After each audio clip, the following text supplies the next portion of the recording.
नमस्कार साथियों, आज का अपना क्लास जो रहेगा वो आप देख रहे हैं भारतीय संविधान। तो भारतीय संविधान क्या है? भारतीय संविधान एक वैधानिक पुस्तक है जिसके द्वारा आप समझ लीजिएगा कि भारतीय संविधान क्या है। एक पुस्तक है। कैसी पुस्तक है? वैधानिक पुस्तक है।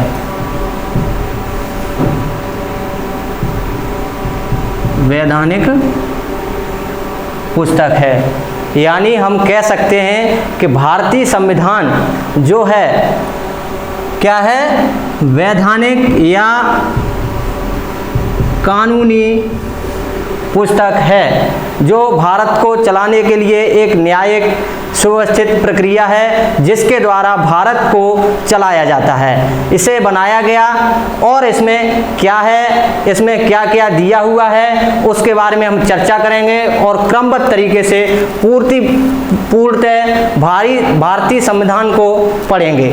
जैसे ही भारतीय संविधान को पढ़ने का प्रयास करते हैं तो भारतीय संविधान में क्या बताया मैं कि भारतीय संविधान जो है एक पुस्तक है। कैसी है? वैधानिक है या कानूनी पुस्तक है। जैसे आप किसी भी कक्षा में पढ़ते हैं तो उन पुस्तकों में देखते हैं जो सामान्य पुस्तकें होती हैं, सामान्य पुस्तकें होती हैं, और इधर आप ले लीजिएगा भारतीय संविधान की क्या है? एक पुस्तक है। ये क्या है? भारतीय संविधान की क्या है? एक पुस्तक है। जैसे किसी सामान्य पुस्तक को हम देखते हैं तो उसमें क्या मिलता है? उसका नाम मिलता है। वैसे ही सामान्य पुस्तक का क्या होता है? नाम। जैसे मान लीजिए किसी पुस्तक का नाम है भूगोल। क्या है? भूगोल। वैसे ही एक कानूनन पुस्तक है भारत की, उसका नाम क्या है? संविधान। संविधान। ठीक है, इतना आपको पता चल गया होगा। और पुस्तक में जैसे ही अंदर की ओर आप पेज पलटते हैं तो सबसे पहले आपको मिलता है सार या सारांश। पुस्तक का सबसे पहले संक्षिप्त सार दिया होता है या उसे बोला जाता है सारांश। क्या बोला जाता है मित्रों? सारांश। वैसे ही भारतीय संविधान की जो पुस्तक है उसमें सबसे पहले प्रस्तावना दी गई है। क्या दी गई है? प्रस्तावना। अब इस पुस्तक में जैसे ही आप सामान्य पुस्तक में जाएंगे, भूगोल की पुस्तक में अंदर जाएंगे तो आपको इसमें मिलेगा सूची, विषय सूची। क्या मिलेगा? विषय सूची। देखा है ना, चैप्टर लिखे होते हैं उसमें विषय सूची दिया होता है कि इसमें कौन से चैप्टर में कितना कितना क्या क्या है। विषय सूची शुरू में दी होती है, सारांश के तुरंत बाद दी होती है दूसरे पेज पर, तो वहां पे विषय सूची होती है। क्या होती है? विषय सूची। वैसे ही भारतीय संविधान में प्रस्तावना के बाद जो दिया गया है वो है अनुसूची। क्या है मित्रों? सूची। अब इस पुस्तक को देखेंगे तो विषय सूची के बाद पुस्तक में देखा होगा अध्याय होते हैं। क्या होते हैं? अध्याय। तो इसमें क्या होंगे? अध्याय। और भारतीय संविधान में आप देखेंगे तो अध्याय के ही स्थान पर यहां पर क्या दिए हुए हैं? भाग। अब जैसे अध्याय में आप जाते हैं तो आपको इसमें क्या मिलेगा? प्रश्न मिलेंगे, प्रश्नों। और इसमें क्या दिए हुए हैं? भागों के स्थान पर क्या दिए हुए हैं? इसमें अनुच्छेद।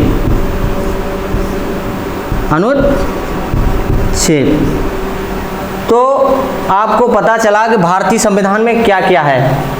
भारतीय संविधान एक कानूनन पुस्तक है जिसके द्वारा भारत को सुव्यवस्थित न्यायिक प्रक्रिया के अनुसार चलाया जाता है। उससे आपको पता चलता है कि आपको क्या क्या अधिकार हैं और किस व्यक्ति को कितना अधिकार दिया जाएगा। ऐसे मान लीजिए कि राष्ट्रपति जी हैं, प्रधानमंत्री जी हैं, जो भी पदाधिकारी हैं और विशिष्ट आम नागरिक भी होगा तो उसको उसके अनुसार अधिकार दिया जाएगा कि उसको क्या करना है, क्या नहीं करना है, और उसको किस सीमा तक उसको उस कार्य को करने का अधिकार है। प्रधानमंत्री जी को विशिष्ट अनुच्छेद या संविधान के अनुरूप जितनी शक्तियां दी गई हैं उन्हीं के अनुरूप वो अपने कर्तव्यों का क्या करेंगे, पालन करेंगे। ऐसे ही राष्ट्रपति जी को शक्तियां दी गई तो उनके अनुसार ही वो कार्य करेंगे, अदर उसके संविधान के विपरीत कार्य नहीं कर सकते हैं, चाहे आप हो, चाहे हम हो, और चाहे कोई भी पदाधिकारी हो। यह इसमें दिया गया है। जैसे मैं बताया कि पुस्तक है, पुस्तक के बाद वैधानिक है, एक कानूनी पुस्तक है। इसमें क्या क्या मिलेगा आपको पुस्तक में? सबसे पहले प्रस्तावना, और जैसे ही अन्य पुस्तकों में बताया था आपको सारांश होता है, उसके स्थान पर यहाँ पे क्या देखने को मिलता है? प्रस्तावना इस तरफ देखेंगे विषय सूची, तो इधर क्या मिलता है देखने को? अनुसूची इधर अध्याय, तो उधर क्या मिलेगा देखने को आपको?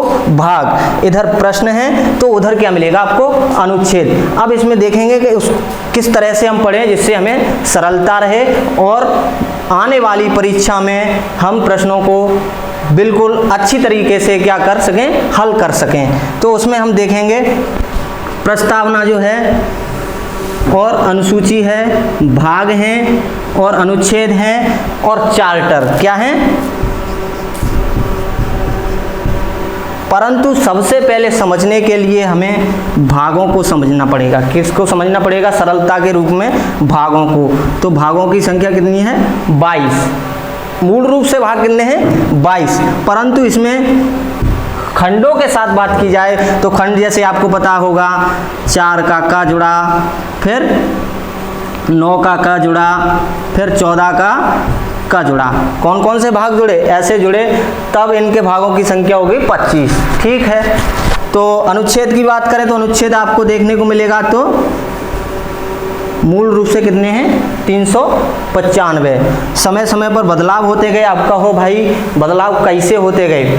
तो बदलाव तो होना लाजमी है, क्योंकि जनसंख्या बढ़ेगी तो उसकी ज़रूरतें भी बढ़ेंगी, उनको रोक टोक और उसको चलाने के लिए उसमें कानून में बदलाव करना पड़ेगा। तो जैसे ही देख सकते हैं आप 395 जो अनुच्छेद थे उसमें बदलाव होते गए और उसके बाद ये कुल कितने हो गए? 470 के करीब पहुँच गए। ठीक है। अब ये आपके समझ में आ गया होगा। और अनुसूची जो थी, ऐसे ही अनुसूची की बात करें तो 8, अब कितनी हो गई? 4 जुड़ने के बाद अब कितनी हो गई? 12। तो समय पर जब ज़रूरत होती है किसी भी देश को, किसी भी कानून की, तो उसमें न्यायिक प्रक्रिया के अनुसार बदलाव किए जाते हैं और उसी के अनुसार इसमें कुछ खंडों को जोड़ दिया जाता है, जिसके अनुसार संविधान क्या होता है? जुड़ता जाता है और अनुच्छेद बनते जाते हैं। तो उसके अनुसार जैसे 22 से 25 भाग हो गए और इधर क्या हो गया? 395 से 470 अनुच्छेद। ठीक है। तो अब आगे बात करते हैं। आगे हम बात करेंगे भागों की। किसकी बात करेंगे? सबसे पहले भागों की। भागों को समझेंगे, भागों के अंतर्गत आने वाले अनुच्छेदों को समझेंगे। अनुच्छेद कौन सा अनुच्छेद क्या कहता है उसके बारे में समझेंगे। उसके बाद में हम अन्य इसके खंडों की बात करेंगे जो इसमें दिया गया है।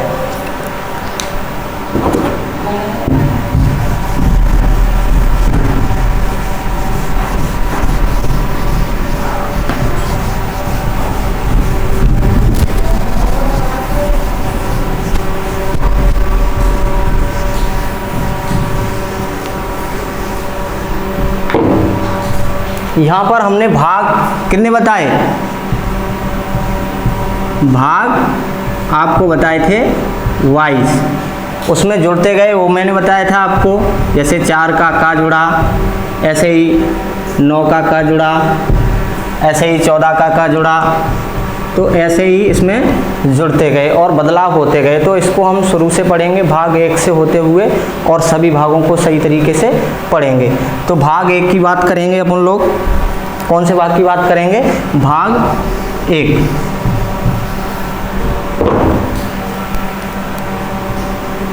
भाग 1। भाग 1 क्या कहता है?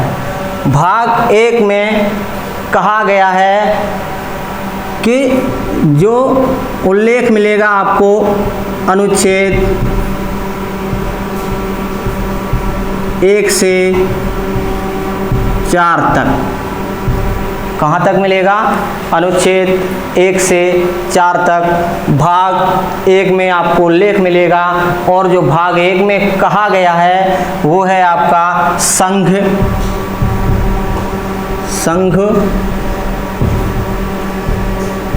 एवं राज्य क्षेत्र। तो आपको मैं बता दिया हूँ भाग 1 में संघ एवं राज्य क्षेत्र के बारे में उल्लेख मिलेगा, जिसके अंतर्गत अनुच्छेद आपके 1 से लेकर 4 तक मिलेंगे। उसमें अनुच्छेद 1 की बात करें तो अनुच्छेद 1 कहता है भारत राज्यों का संघ है। भारत क्या है? भारत राज्यों का क्या है? यहां समझना हमें क्या है? संघ है। भारत राज्यों का क्या है? संघ है। संघ शब्द जो है आपका इसलिए समझने के लिए ज़्यादा महत्वपूर्ण है, परीक्षा में पूछता है। परीक्षा में पूछेगा कि भारत कैसा संघ है, तो यूनियन है भारत। 2 खंड होते हैं अंग्रेजी में इसके, जिसे बोला जाता है एक को यूनियन, एक को बोला जाता है फेडरेशन। अब कहोगे सर जी फेडरेशन और यूनियन में अंतर क्या है? तो अंतर को हम समझेंगे। अंतर, फेडरेशन, इसका उदाहरण जो देश है वो है अमेरिका।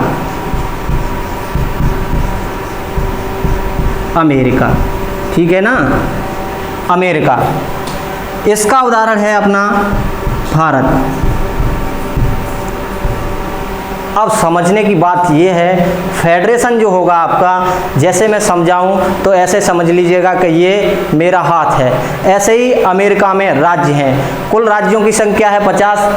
ऐसे ही हाथ में समझ लो तुम, हाथ जो हैं वो कितने हैं? 50 उंगली। ठीक है। अब इसमें सहमति होगी, सहमति होने के बाद देश बनेगा।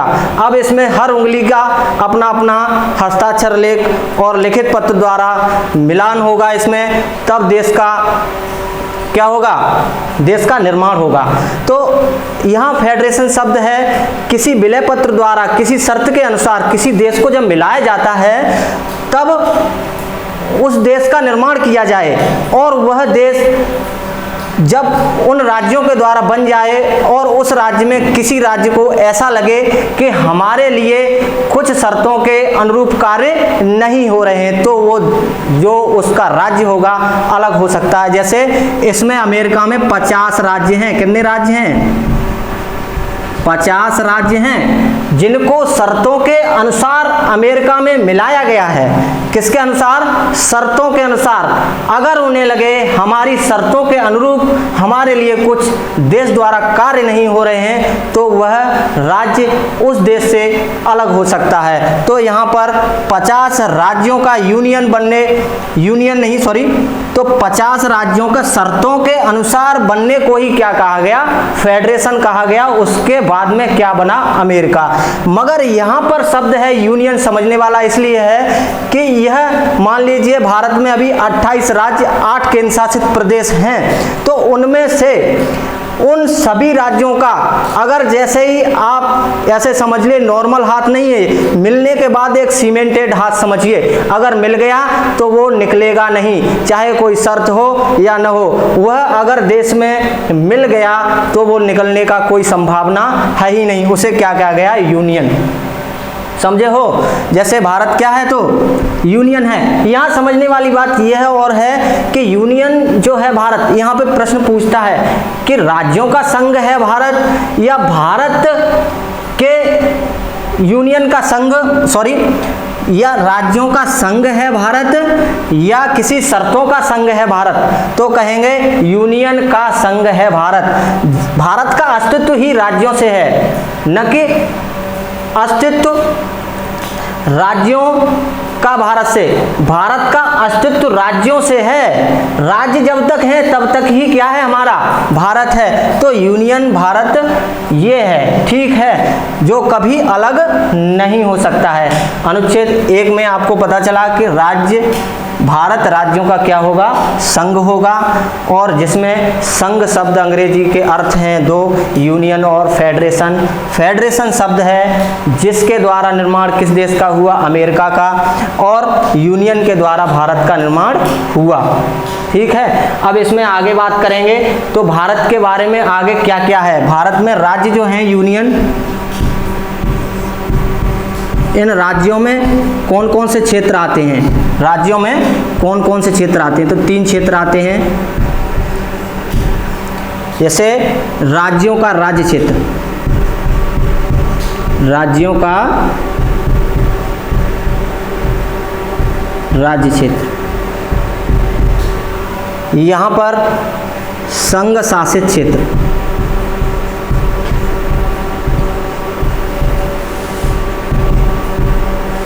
संघ शासित क्षेत्र, या तीसरा है अर्जित क्षेत्र।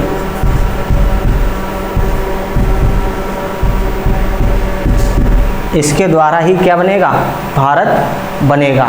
आगे इसमें एक और प्रश्न बनता है अनुच्छेद 1 में, जिसमें कहा गया है संघ और राज्य क्षेत्रों का जो उल्लेख है वो अनुसूची 1 में विनिर्दिष्ट किया जाएगा। क्या किया जाएगा, अनुसूची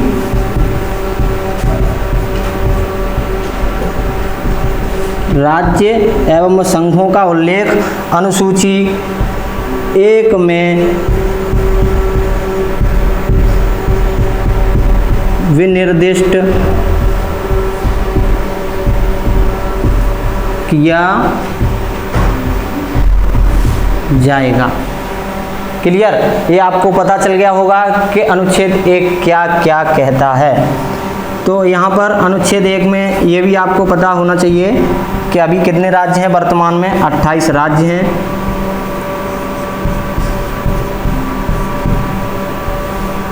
और 8 केंद्र शासित प्रदेश हैं। तो अनुच्छेद 1 क्लियर हुआ। अनुच्छेद 2 को देखते हैं।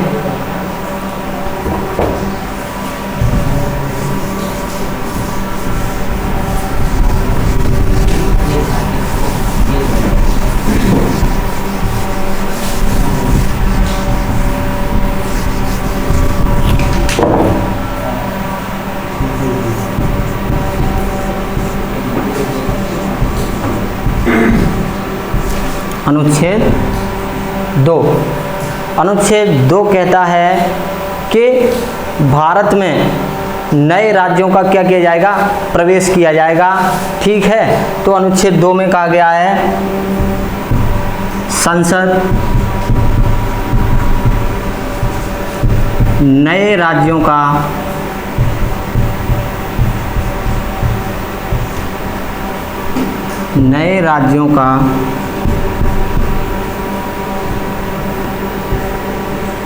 प्रवेश एवं स्थापना पर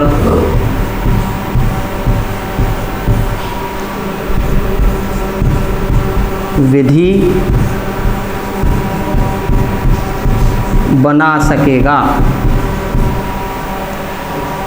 यहाँ पर कहा गया है, अनुच्छेद 2 कहता है कि संसद जो है नए राज्यों का प्रवेश, जिसके अनुसार ही उस पर क्या बना सकेगा, विधि बना सकेगा, और जिसका उदाहरण है आपका सिक्किम। अनुच्छेद 2 के तहत किसको मिलाया गया, उदाहरण आपका है सिक्किम। सिक्किम, अब सिक्किम की बात करें तो सिक्किम सबसे पहले भारत में मिलाया गया था, तब इसे सह राज्य का दर्जा प्राप्त था। किसका, सह राज्य। पूरी तरह से नहीं मिला था, जिसमें संविधान का 35वां संविधान संशोधन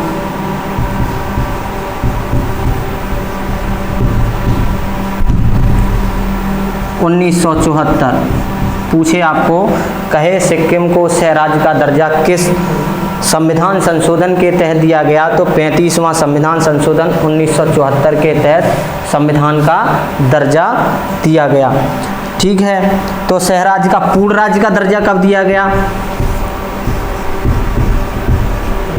पूर्ण राज्य का दर्जा, तो पूर्ण राज्य का जो सिक्किम को दर्जा दिया गया था अनुच्छेद 2 के तहत, वो था 36वां संविधान संशोधन।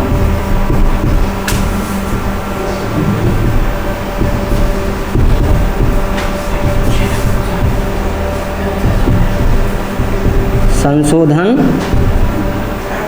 1975।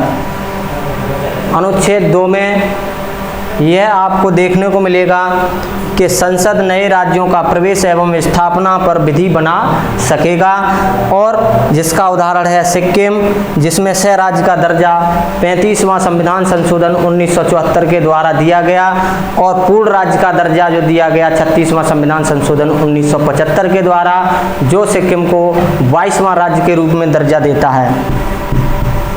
22वां राज्य के रूप में क्या देता है? दर्जा देता है। यहाँ पर एक बात समझने की इसलिए है कि ये संसद नए राज्यों का प्रवेश करेगा तो उस पर विधि बनाएगा तभी जब राष्ट्रपति को उससे पूर्व सूचना दे देगा। राष्ट्रपति को क्या दे देगा? पूर्व सूचना दे देगा, तभी इस पर क्या बनाएगा? विधि बनाएगा। संसद शब्द बार बार बोल रहा हूँ, उसमें आपको पता होना चाहिए कि 2 शब्द उपयोग होते हैं, राज्यसभा और लोकसभा।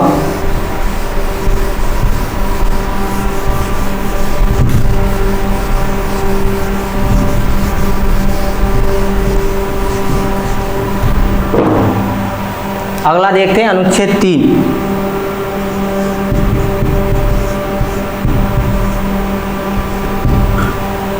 अनुच्छेद 3 कहता है कि संसद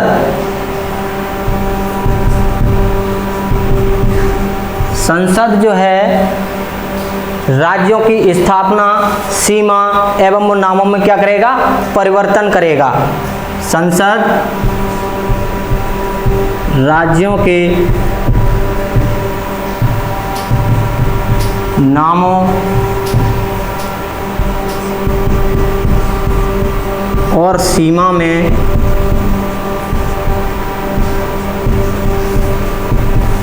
परिवर्तन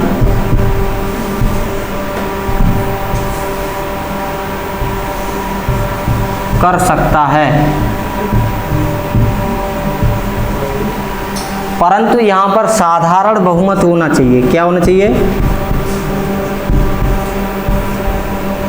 साधारण बहुमत, जिसमें उपस्थित सदस्यों का 50% संसद के दोनों सदनों द्वारा मतदान होना चाहिए। ठीक है, तो यहाँ पे आपको बताया मैं, अनुच्छेद 3 कहता है संसद राज्यों के नामों और सीमा में परिवर्तन कर सकता है, वो भी साधारण बहुमत के अनुसार। 50% क्या होना चाहिए? मतदान होना चाहिए उपस्थित सदस्यों की संख्या के अनुरूप। ठीक है, आगे बात करते हैं इसमें। जैसे आप मान लीजिए उत्तर प्रदेश है, उत्तर प्रदेश में अगर संसद को राज्यों का निर्माण करना है तो कौन से अनुच्छेद का उपयोग करेगा? 3 का या 2 का? तो भारत के अंतर्गत आने वाला क्षेत्र है उत्तर प्रदेश, तो अनुच्छेद 3 का उपयोग होगा। अगर किसी विदेशी राज्य को भारत में मिलाया जाएगा तो अनुच्छेद 2 का प्रयोग होगा। अनुच्छेद 4 की कहें, अनुच्छेद 4 में कुछ ज्यादा समझना नहीं है, बिल्कुल साफ है। अनुच्छेद 4 कहता है कि अनुच्छेद 2 और अनुच्छेद 3, 2 और अनुच्छेद 3, इसमें किए गए बदलाव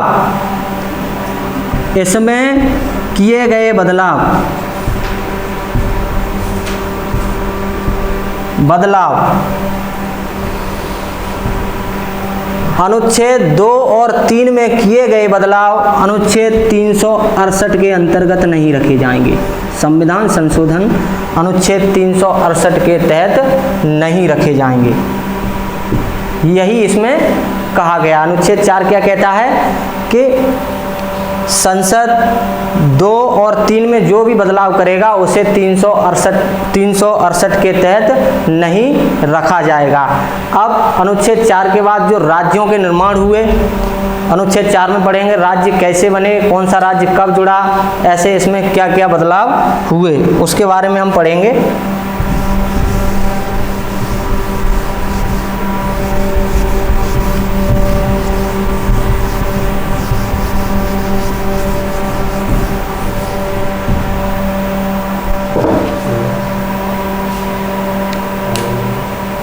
दिक्कत आ रही है मार्क्स साहब का?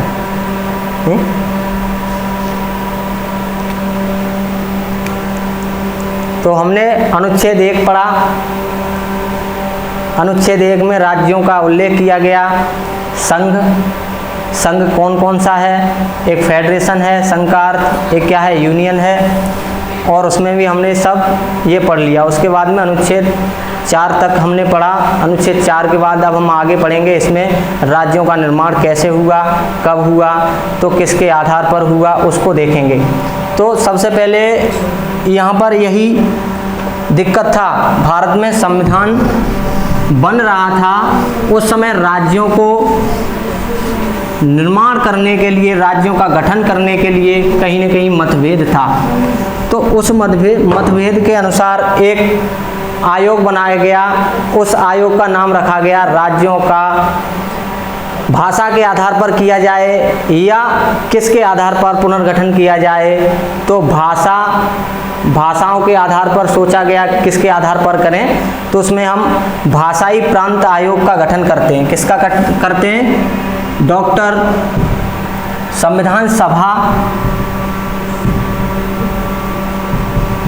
संविधान जब बन रहा था उसी समय मतभेद था कि राज्यों का गठन किस तरीके से किया जाए, किसके आधार पर किया जाए। तो उस पे संविधान सभा के स्थायी अध्यक्ष, संविधान सभा के जो स्थायी अध्यक्ष डॉक्टर राजेंद्र प्रसाद थे, डॉक्टर राजेंद्र प्रसाद जी, ये क्या थे? संविधान सभा के उस समय के स्थायी अध्यक्ष थे। तो इन्होंने एस के धर, न्यायमूर्ति एस के धर की अध्यक्षता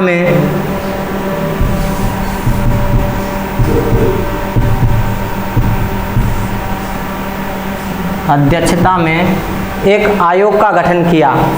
क्या किया? एक आयोग का गठन किया, भाषाई प्रांत आयोग।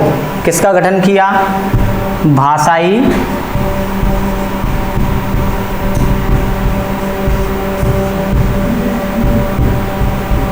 प्रांत आयोग।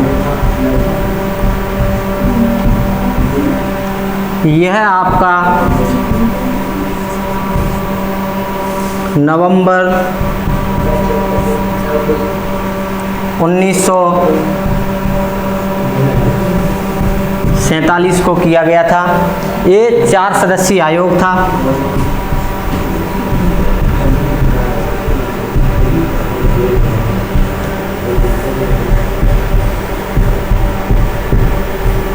चार सदस्यीय आयोग था। इसके द्वारा रिपोर्ट दिसंबर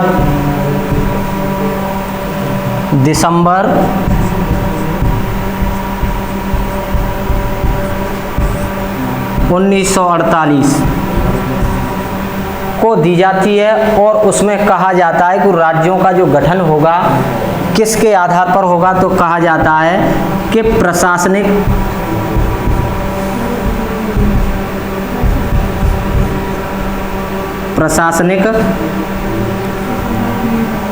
और आर्थिक और भौगोलिक आधार पर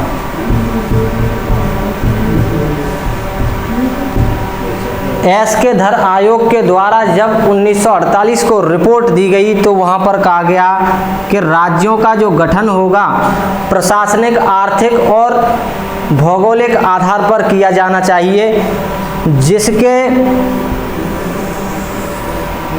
कारण तत्पश्चात एक और आयोग बनाया गया।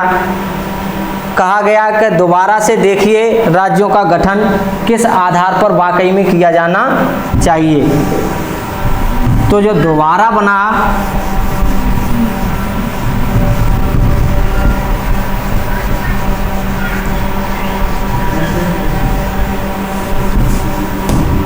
उसे बोला जाता है जेवीपी रिपोर्ट। JBP report. इसमें 3 सदस्य थे। जो यह आयोग था 1948 को ही बनाया गया था। कब बनाया गया था? 1948 को। और इसमें जो जेवीपी 3 सदस्य थे, इन्हीं के नाम पर क्या रख दिया गया? इसका नाम जेवीपी रिपोर्ट रखा गया। तो इसमें सदस्य जो थे जवाहरलाल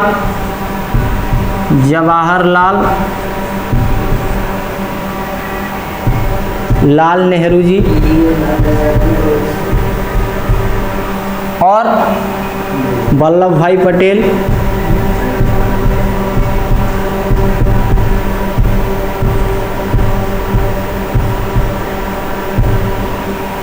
पट्टाभि सीतारामैया, पट्टाभि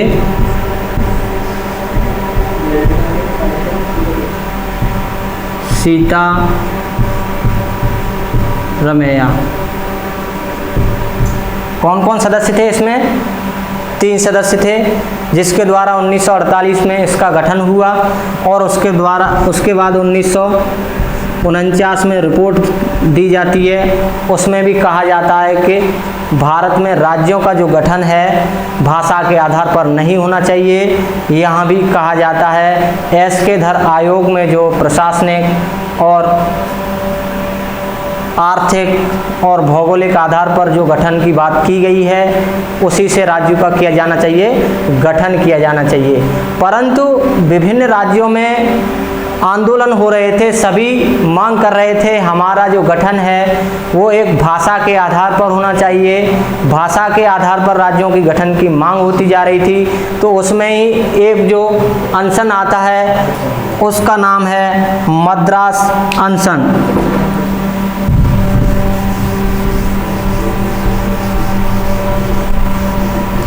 मद्रास अनशन 1952 में मद्रास जो अनशन है, मद्रास अनशन 1952, यह 1952 में मद्रास अनशन जो हुआ था इसलिए ज़्यादा प्रचलित हो गया और सरकार को बेबस होकर राज्यों का भाषा के आधार पर गठन इसलिए करना पड़ा क्योंकि इसमें जो गठन हुआ था उसमें 56 दिनों की भूख हड़ताल के बाद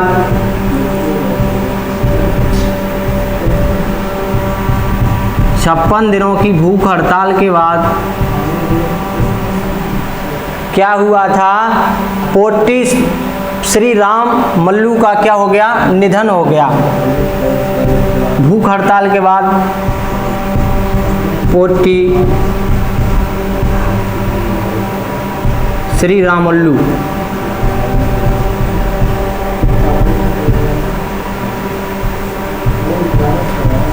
इनका क्या हो गया? निधन हो गया। आमरण अनशन में मद्रास में भाषा के आधार पर गठन को लेकर राज्य के, क्योंकि यहाँ पर एक दिक्कत थी, जो भारत है प्रायद्वीपीय क्षेत्र का दक्षिणी भाग, इसमें ये आपका जो मद्रास क्षेत्र था इसमें आंध्रा की मांग की जा रही थी। यहाँ पर क्या बोला जाता है? तेलुगु। तो तेलुगु भाषी कहते थे कि हमको तेलुगु भाषा के आधार पर एक राज्य का गठन करना है, वो मांग को लेकर ही यहाँ पर किया हुआ था। मद्रास क्षेत्र के उत्तरी पूर्वी भाग में अनशन हुआ, मद्रास अनशन, उसके लेकर तेलुगु भाषियों ने मांग की। और यहाँ पर क्या बोली जाती थी? तमिल भाषा। तमिलनाडु में क्या बोली जाती थी? अभी भी क्या बोली जाती? तमिल। तो इसको लेकर विवाद था, तो उसके ही 56 दिनों की भूख हड़ताल में पोत्ती श्री रामुलु का क्या हो गया? निधन हो गया। तो उसी को लेकर उपद्रवी और आंदोलनकारी ज़्यादा तीव्र हुए। उसके स्थिति को देखते हुए तत्कालीन प्रधानमंत्री पंडित जवाहरलाल नेहरू ने फैसला किया और उन्होंने कहा कि राज्यों का पुनर्गठन, अब जो आंध्र प्रदेश नाम का राज्य बनाया जाएगा उसका गठन होगा, वो भाषाई आधार पर होगा। किसके आधार पर होगा? भाषाई आधार पर। कौन से राज्य का गठन होगा? आंध्र प्रदेश।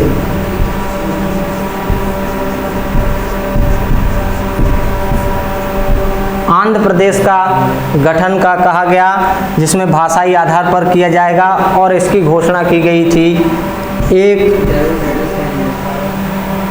अक्टूबर 1953 को।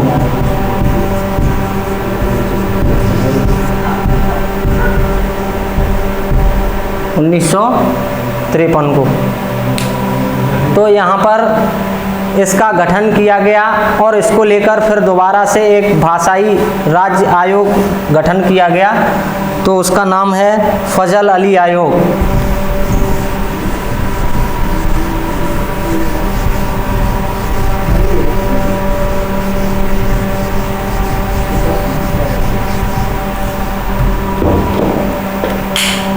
फजल